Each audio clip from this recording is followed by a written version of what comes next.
Welcome to a new episode of Depreciation Nation, and if you follow our channel, you probably realize this is an off day for us. And you might be asking yourself, why are they dropping on a Tuesday? And the reason that we are dropping on a Tuesday is because it has been exactly 1 year since we launched Depreciation Nation. Now, before we get into the content, why don't you go ahead and hit that subscribe button at the bottom right corner of your screen if you enjoy eclectic automotive content. And if you do, and you look through our channel, I'm sure you're gonna find something you like. Now, it has officially been 1 year since we launched our channel, and I've got plenty of notes here so I don't forget any of the people that have helped us along the way. Certainly people have come and gone, and we are very grateful for their contribution to the channel, and if it weren't for them, we wouldn't be where we are today. Having said that, this channel was initially launched for budget-conscious projects, and I know that if you go back to our first video, you will see that we had talked about budget-conscious projects, and you will also see that we kind of sort of got away from that. And the reason that we kind of sort of got away from that was because we found that we had a greater response to the eclectic car content, the celebrity interviews within the industry, the cars you should buy now, and the cars that we should have bought and can no longer afford to do so. So, we want to take this opportunity to talk about some of the statistics and talk about what you, our audience, have helped us accomplish. And then we want to talk about some of our more memorable moments that we have encountered in the last year. So, we're going to get into it. So, at the time of filming, we have had just over 159,000 views. Y'all have watched 5,800 hours of our video. And to put that into perspective, that is a little over 241 days straight of you all watching our content. At this time that we filmed this, we had just over 1,100 subscribers, and we are certainly grateful for each and every one of you. Some of my more memorable moments, of course, were meeting one of my personal heroes, Randy Pobst. We're going to talk a little bit more about that here in a moment, but I wanted to go ahead and take this opportunity to thank everybody that has come on our channel, being Mr. Randy Pobst, Mr. Chris Michaels of vinwiki Notoriety, Racer Sarah Montgomery, Summer Del Sol, and that is Taylor's channel. UUC Motorwerks has hosted and provided some of the content and some of the vehicles that we have been able to bring to you. Certainly Mr. Chuck Beck, who is a legend in his own right within the industry. We want to thank Porsche Atlanta Perimeter, because if Roman had not taken a shot on us, I'm not sure that we would have gotten to this point. I want to thank Dorset Automotive out of Terre Haute, Indiana. Again, they have enabled us to bring some cars to you that we would not have been able to bring otherwise. And then lastly, Shift Atlanta. We have filmed with Shift Women, and we have filmed with Shift Atlanta a few times, and we are certainly grateful for that resource within the community. And if you haven't looked them up yet, check the link in the description below. Now, Derriff has some of his own memories that he's going to talk about in a minute.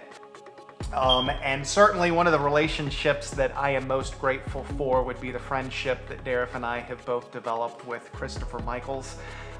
Chris tells some of the greatest stories on vinwiki, and Chris has been there, done that, if there was ever an opportunity to do that. And as a result, we were able to bring you an afternoon with Christopher Michaels very early on.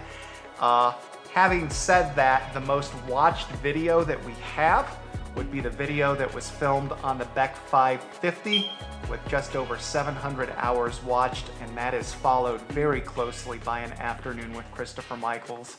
And it's funny because every time he tells a story on vinwiki, our views spike, because he populates in people's searches when they go to look for more Christopher Michaels content. And so certainly We are very grateful for his time, and we are very grateful for the story that he brought to our channel.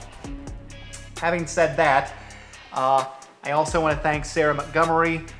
She did a piece on the lemons with Shift Atlanta, and then she launched our very first segment of Between Two Cars, where she was kind enough to donate some of her time in an interview.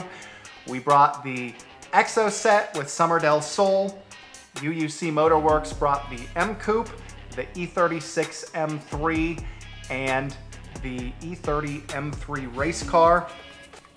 Mr. Beck has been pleasant enough to film with us a couple of times in An Afternoon with Chuck Beck, and then most recently the modern classic 550 Spider, where he was kind enough to actually bring that 550 Spider to Porsche Atlanta Perimeter, where we were hosted and able to film that car inside their store. And then lastly, Dorset Automotive, where we brought you the Monster Mustang, the Scat Pack, the Nissan Leaf, and a few other vehicles that have yet to debut. Now, one of my fondest memories is actually with the very first automotive review that we brought you, in the form of the Porsche Taycan, which really came about by chance as the Taycan had just been released and we were actually filming our very first video at Caffeine and Octane. While we were there, we met Roman, who was kind enough to come on camera, and then Roman invited us to actually come to the dealership and sample that car. As I mentioned previously, if Roman had not taken that chance on us, I'm not sure that we would have had the opportunities that we have had since, and for that we are very grateful. Another one of my fond memories is filming An Afternoon with Randy Pobst. I had been a huge fan of his as he rose through 2010 and his career took off with K-Pax Racing. And I remember watching him race on the Speed Channel when my son was very, very young. I remember seeing him take multiple podiums and just always thought that he was remarkable and he was just a genuine person. And I have chased him all over North Georgia. When I moved to Georgia, I knew that he lived in the same area, and I would go to Harbor Freight, and I was 5 minutes behind Randy Pobst, and we would go out to eat, and I was 5 minutes behind Randy Pobst, and it seemed as though almost weekly, everywhere I went, Randy Pobst had just been there. So when we were filming An Afternoon at Road Atlanta, as we walked into the track, I turned to Derriff and said, I wonder if Randy's going to be here today, and no sooner did those words come out of my mouth, and he was standing right in front of us. Now, because he was a rock star in my world, I really had some difficulty maintaining my composure, and he was every bit as nice and every bit as genuine as he presented to the public eye. And so he invited us to come film An Afternoon with Randy Pobst, and we were fortunate enough to be invited to his home. And to be quite honest, that was a dream come true for me. To be able to share space with someone that had been my personal hero for so many years was amazing, and it was one of those pinch myself moments where I had to remind myself that this was reality. And certainly the opportunities that the channel has afforded us, we are very, very appreciative of. As far as memorable cars go, we certainly have had the privilege to drive many, many different cars, but the two cars that stand out to me, first of all, are UUC's M Coupe.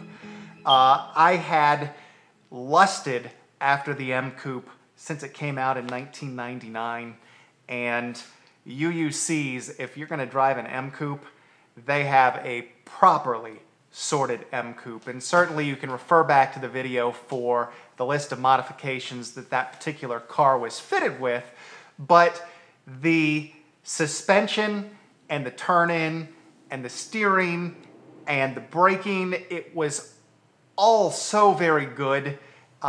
I think I might be disappointed if I drove a stock M Coupe after having driven that car. Being fitted with the Moton suspension, the car was very supple, the ride was very supple, but yet turn-in and handling were very on point. Second car that stands out would be Wayne's 996 Twin Turbo. Now, we featured that as a bargain exotic, and certainly we still feel that that car is a bargain exotic, but there are so many times that we hear the phrase, never meet your heroes, and that was a car that I had built up in my head for many, many, many, many years. And I am certainly grateful to Wayne for allowing us to take that car out and experience that car. But having said all of that, I met my hero, and I wasn't disappointed because that car brought it on every single level I anticipated.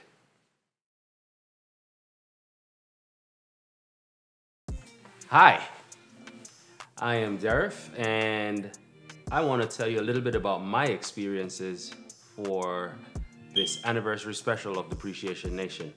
Now, over the past year, when this channel was created, it was to help people like me to learn more about how to fix cars.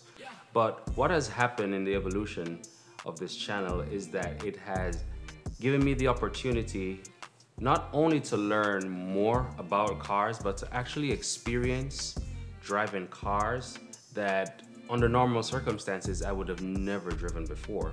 And also to meet people who I would never thought I would have ever met. Some people I didn't even know or understand their importance in the car world, but having had that opportunity to meet them and share experiences with them, it has just made my life just much, much better.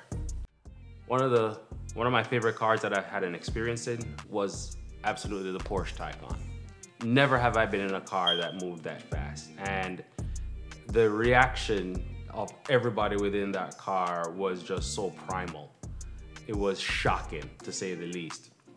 And it just blossomed something inside of me that says, hey, I need more. NSX, I've driven an NSX, and all I can say is wow. I first learned about that car while I was in Jamaica in about 1994, and it was just such an exotic car. It was one that I never would have expected to drive because it was one of those cars that was like out of reach for me. And having the experience to be in one, drive it, and really enjoy just the experience is like a dream come true. I've had the opportunity to drive a few Porsches, and it's something that I really, really enjoy. Everybody knows I'm an Audi guy, but I've always wanted to drive a 911. And I had that opportunity to drive a 911, and it was everything that I expected it to be. As far as with meeting people, I got a chance to meet Mr. Chuck Beck. And just sitting down and listening to him tell stories and being inside of some of the cars that he has built, that's a memory that can never leave me, because who gets a chance like this? You know, somebody that is so humble, so down to earth, and just invites you to be in their space. And you have no idea that you're really sitting beside one of the last living legends, and that's just amazing. The things that he still does, and having to see him in action. Yes, track day at Road Atlanta. And that was my first time being on a track like this. And just seeing those cars race by, having a chance to sit with the crew, having a chance to meet Varsha, and just get a good tour of the place was amazing. You know, we were invited to other races, and just the fact that people actually want to associate with us and tell us their stories. Because what has happened now is that this is all about the journey. It's we still like fixing cars, but it's about the journey of Depreciation Nation. It's about enjoying the people and the experiences of track day, meeting Sarah Montgomery, working with the guys at UUC, driving these cars that normally would have been out of reach for us. It's just something that over the past year I've had an opportunity to do, and I got a chance to still learn how to fix cars. So I would say year one is a success and can't wait to start building on year two. And so that is the year in review for Depreciation Nation. I think that what Derriff hit on and what has permeated this channel is that every car and every car person has a story that needs to be told. And not everybody's a racer, and not everybody's a celebrity, and not everybody's a living legend, but that doesn't make their story any less interesting than anybody else's. And so as we approach year two, I am hoping that we are going to be able to bring more of those incredible stories that are just begging to be told about incredible cars, and a little bit about the cars that made impressions on people when they were growing up, the reason that they are a car person. I want to thank a few of our friends, Roman with Porsche Atlanta Perimeter, Todd, Steven, Mark, Benson, Jay and Josh, Bernard, Arjun and Sam, Bill, Wayne, and Paul and Holly with Shift Atlanta. And then lastly, I want to thank Mr. Bob Varsha, who honestly agreed to film with us literally with no notice and by the seat of his pants, and we were able to bring an amazing piece about his time with Formula One. So again, if you like eclectic car content, hit that subscribe button at the bottom of your screen. Check out some of our affiliate sponsors below, and we are going to drop links to all of the people that have helped us over the past year. So, thanks for watching, and we'll talk to you soon.